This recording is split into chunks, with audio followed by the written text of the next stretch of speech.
People thought they knew how rich Gene Simmons really was. After all, he was the fire-breathing, tongue-wagging frontman of Kiss, one of the most successful rock bands in history. But when he finally revealed the numbers, the world stopped. Simmons didn't just make millions, he built an empire worth hundreds of millions, money that didn't come only from selling albums or touring. What shocked people most wasn't the size of the fortune, but how he made it. Back in the early days of Kiss, the band was struggling. They weren't earning much from their music, and critics didn't take them seriously. But Simmons had a vision. Kiss wouldn't just be a band, it would be a brand. He once said, "We're not a rock band, we're a rock brand." That mindset changed everything. While most musicians only thought about the stage, Simmons thought about toys, t-shirts, lunchboxes, and comic books. If a fan wanted to see Kiss on a pinball machine, Gene made sure it happened. By the late 70s, Kiss merchandise was pulling in millions, far more than ticket sales or records. While the band was battling drama, lineup changes, and a shifting music scene, the merchandise kept the money flowing. Simmons was turning Kiss into something bigger than music. He made sure the Kiss logo was everywhere, on shirts, posters, action figures, even coffins. Yes, real Kiss coffins. But here's the part that hooked fans worldwide. Simmons never apologized for it. While other rock stars pretended they didn't care about money, Simmons said it out loud. He was proud of the fortune he was building. Some fans loved him for his honesty. Others hated him, accusing him of selling out. But either way, people couldn't look away. The real jaw-dropper came when Simmons revealed the actual number. By his own estimate, Kiss as a brand has generated more than $1 billion in revenue over the years. Billion, not million. And his person. All net worth? Around $400 million. The fire-spitting, leather-wearing rock god had quietly become one of the richest men in music. Not because of hit singles, but because he understood business better than most CEOs. The question that kept fans asking was, how did he do it? How did a boy from Israel, who once lived in poverty, transform into the richest demon in rock and roll? That story goes deeper than the money. It starts with survival, with hunger, with the fear of being poor again.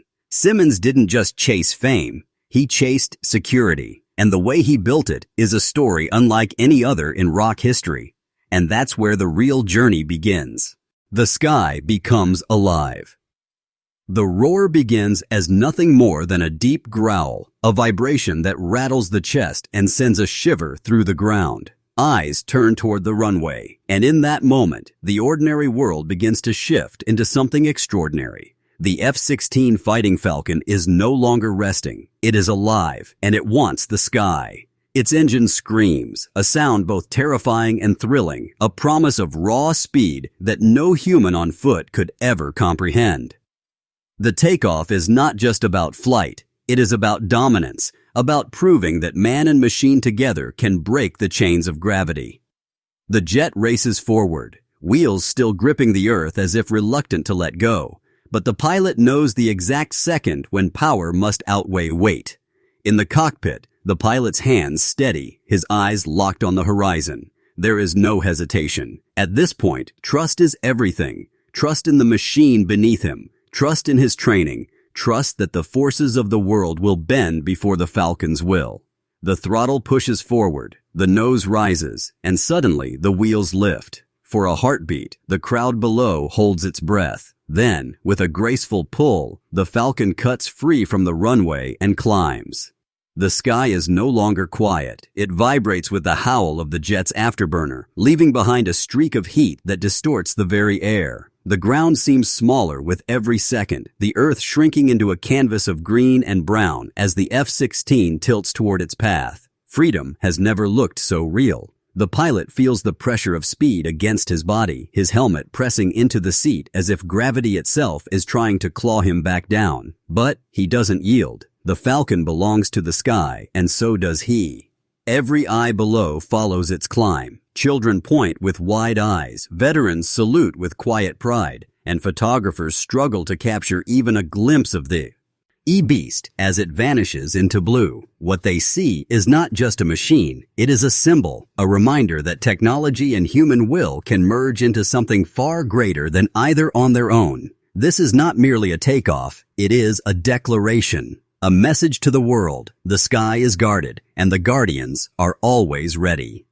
At the peak of its climb, the Falcon banks sharply, rolling with such precision that it seems like art. The pilot is calm, steady, though his body feels the crushing weight of G-forces. To outsiders, it's breathtaking. To him, it's discipline and training turning into instinct. He is not just flying, he is one with the machine. But as the jet disappears into the horizon, questions rise with it. Where will it go next? Is this simply a demonstration or the beginning of something greater, something unseen beyond the clouds? The takeoff has left the audience spellbound, but it has also planted a seed of wonder. Once the Falcon takes the sky, what story will unfold up there, hidden from the eyes below?